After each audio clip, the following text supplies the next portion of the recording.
A lot of people aren't just tired. They're burnt out from performing steadiness, usefulness, and emotional control all day, while their nervous system keeps running long after their mind is done. It is 9:47 on a Tuesday night. You just walk through the front door after 10 hours of performing a version of yourself that doesn't actually exist, smiling at people you don't like, holding your voice steady in a meeting that should have been an email. Your shoulders are concrete, and your jaw has been clenched so long you forgot.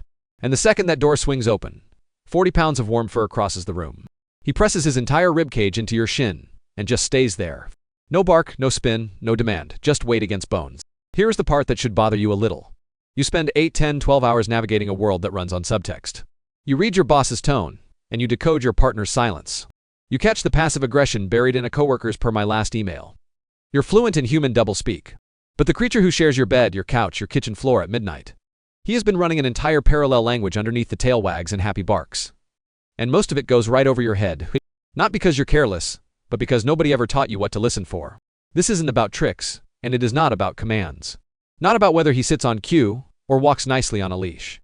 There is a layer beneath all of that. Older than domestication. Older than any breed standard.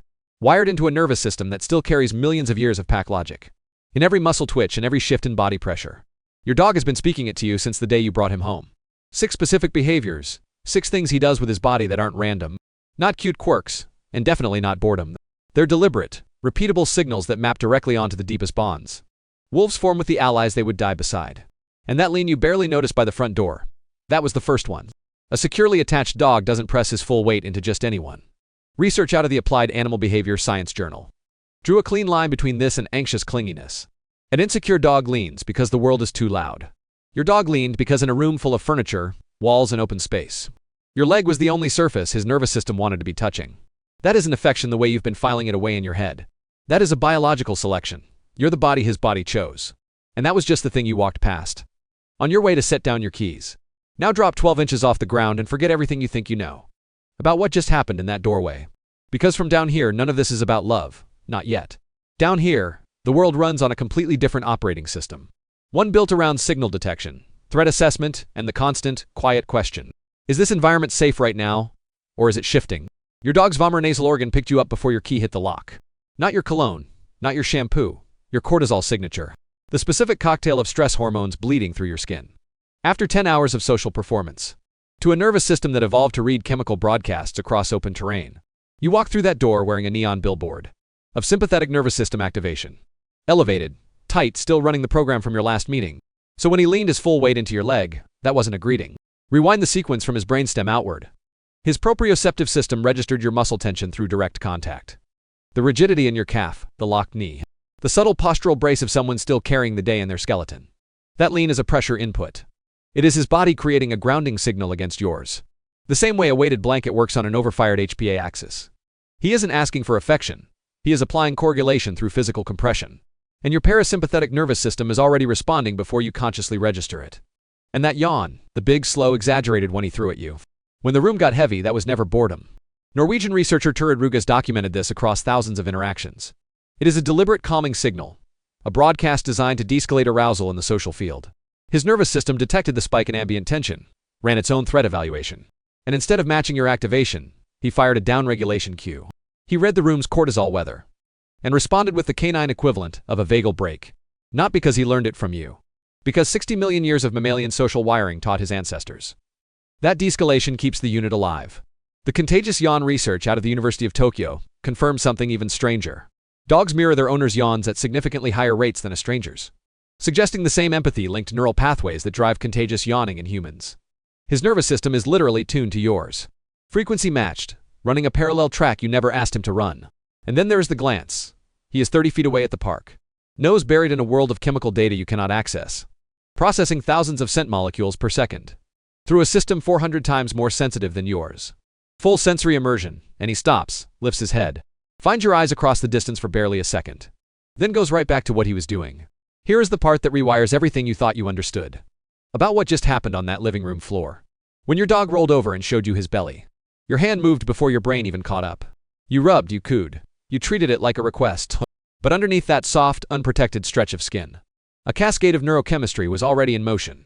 And it had nothing to do with wanting a scratch. The ventral surface of a canine body houses no skeletal armor. minimal muscular shielding, and vital organs sitting millimeters beneath the dermis. Exposing it is, from a pure survival standpoint, neurological suicide. The sympathetic nervous system exists specifically to prevent this posture, in the presence of anything that registers as a threat.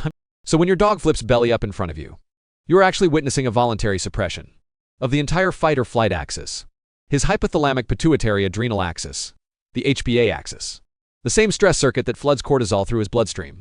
When a stranger approaches too fast, it has effectively gone quiet. Not dormant, actively silenced. His brain made a calculation, and the calculation was you. Now rewind to the park, that glance he threw over his shoulder, while chasing something far more interesting than you. Researchers at a university in Budapest mapped this behavior across hundreds of trials and found something wolves never do. Dogs have evolved a dedicated cognitive loop that tracks human position, attention, and emotional state even during independent activity. Your dog's prefrontal processing is literally partitioned to monitor you, while the rest of his brain is occupied elsewhere. The frequency of those check-in glances correlates directly with attachment security, not anxiety security. A dog with a stable bond checks in more, because his proprioceptive system has encoded you as a spatial anchor. You are the fixed coordinate his nervous system orients around. Put those two behaviors side by side, and the physiology tells one story. The glance is his vagus nerve confirming the environment is still regulated. The belly reveal is his entire autonomic system declaring that regulation complete. One is a sonar ping, the other is full disarmament. Neither is performance, neither is obedience. Both are measurable, repeatable neurobiological events that researchers can track through heart rate variability, cortisol sampling, and galvanic skin response. And here is where it circles back to your body, not his. Because coagulation is never a one-way signal. When his HPA axis quiets in your presence, your own vagus nerve receives that data through mirror system pathways you are not even conscious of. His breathing slows, and yours follows. His muscle tension drops against your leg, and the social buffering effect measurably lowers your own cortisol within minutes. So right now, you might be sitting there, running through every single time your dog drops something at your feet, and you just took it away. Every time he rolled onto his back and you barely glanced down. Every time he leaned into your leg, and you shifted your weight because you were on the phone. And that feeling creeping up your chest right now. That quiet sting of getting it wrong this whole time. I need you to hear something. Before it settles in any deeper, you didn't fail him. You were never handed the translation guide. Nobody sat you down and explained that a stolen sock placed at your feet was a resource-sharing ritual, inherited from ancient pack structures.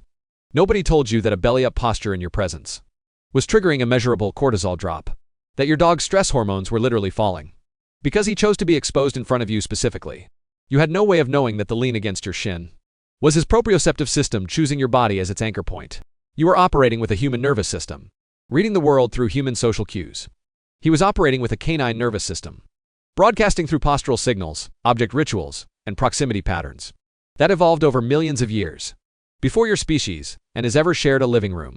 Two completely different biological operating systems running side by side. And somehow, despite the fact that neither of you was given a manual for the other, he kept showing up. He kept bringing you things. He kept rolling over. He kept leaning in. He kept checking on you. In the middle of the night. That is not evidence of your failure. That is evidence of how strong the bond already is. Strong enough that he never stopped transmitting, even when the signal wasn't received the way he intended. The guilt you're feeling right now, that is actually your social buffering system, doing exactly what it is supposed to do. It means you care. It means the connection matters to you. But guilt is only useful if it moves somewhere. And where it moves is not backward into shame. It moves forward, into recognition. You are two nervous systems trying to have a conversation across a species barrier, without a shared vocabulary. The fact that you're still here watching this, wanting to understand what he has been saying, that tells you everything about where this relationship actually stands. He already knows something you're just now catching up to. He has known it every time he brought you that ridiculous toy and waited. Every time he pressed his spine against your leg. Every time he offered you his unprotected belly and his cortisol dropped. Not because the world was safe, but because you were there. You didn't miss it because you didn't care. You missed it because no one ever taught you what you were looking at. Now you know. But here is where I want to leave you with something you can actually feel tonight. When you get home, or maybe right now if he is near you, I want you to try one thing. Not a command, not a training exercise. Nothing that requires a clicker, or a treat pouch, or a YouTube tutorial. Just sit on the floor, that is it. Don't call him over, don't pat the ground, don't make any noise. Just lower yourself to his level, and sit there for 2 or 3 minutes. What you're doing is removing the vertical power structure. The one your dog navigates around every single day. You're bringing your center of gravity down to where his body actually lives. And when you do that, something shifts. Not in him, but in you. Your breathing slows. Your shoulders start to drop away from your ears. That tight band across your chest from the commute, From the emails. From performing your way through 8 hours of being a functional adult. It loosens. Not because you decided to relax. Because his rhythm is now close enough to interfere with yours. This is co-regulation at its most basic mechanical level. Your parasympathetic nervous system responds to proximity, to warmth, to another body breathing at a pace that your cortisol-soaked brain cannot manufacture on its own. He becomes the metronome your nervous system forgot it needed. And while you're down there, just watch. Notice what he does. Maybe he walks over slowly and presses his ribcage against your knee. Maybe he sighs, that long full-body exhale, where his whole frame deflates like he has been holding something too. Maybe he just looks at you, soft eyes, and stays exactly where he is. If this pet interaction brings you back into your body, that is not weakness. It is your nervous system recognizing a form of connection. That lets it recover without performing. You don't need to fix anything. You don't need to train anything. You just need 2 minutes on the floor. And the willingness to pay attention to what was already happening. What kind of pet interaction pulls you out of the day the fastest? Tell me what changes first. Your breath, your shoulders, or the mental noise in your head. Watch your pet closely tonight. Which tiny signal looks different now? That you are looking for safety and stress instead of attitude. Leave that detail in the comments.